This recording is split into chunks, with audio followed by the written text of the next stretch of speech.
महाराष्ट्र प्रतिबंधित असलेल्या गुटख्याच्या अवैध वाहतुकीविरोधात पालघर पोलिसांनी मोठी कारवाई करत तब्बल 51,54,040 रुपयांचा मुद्देमाल जप्त केला आहे। स्थानिक गुन्हे शाखा, एलसीबी आणि कासा पोलिसांच्या संयुक्त कारवाईत ही यशस्वी धडक मोहीम राबवण्यात आली। पोलिसांना मिळालेल्या गोपनीय माहितीनुसार MH48DQ3625 क्रमांकाच्या आयशर टेम्पोमधून मोठ्या प्रमाणात विमल गुटख्याची वाहतूक केली जात असल्याची माहिती मिळाली होती।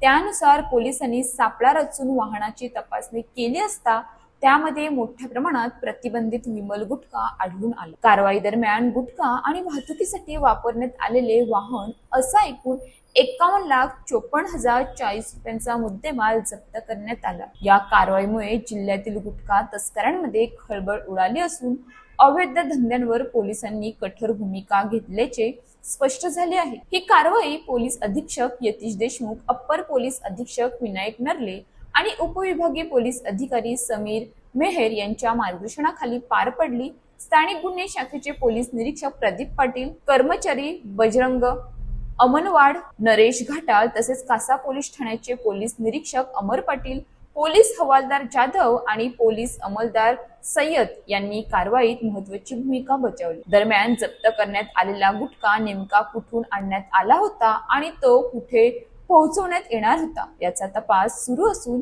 या प्रकरणात आणखी काही आरोपी किंवा तस्करीचे मोठे रॅकेट समोर येण्याची शक्यता पोलिसांनी व्यक्त केली आहे। प्रकरणाचा पुढील तपास कासा पोलीस करत आहेत। तरुणांच्या आरोग्याशी खेळणाऱ्या गुटखा माफियांना पालघर पोलिसांचा जोरदार दणका, 51 लाखांचा माल जप्त, तस्करांचे धाबे दणाणले। अशाच ताज्या बातम्यांसाठी आमच्या न्यूज पोलीस रिपोर्टर चॅनलला लगेच सबस्क्राईब करा आणि बेल आयकॉन दाबायला विसरू नका।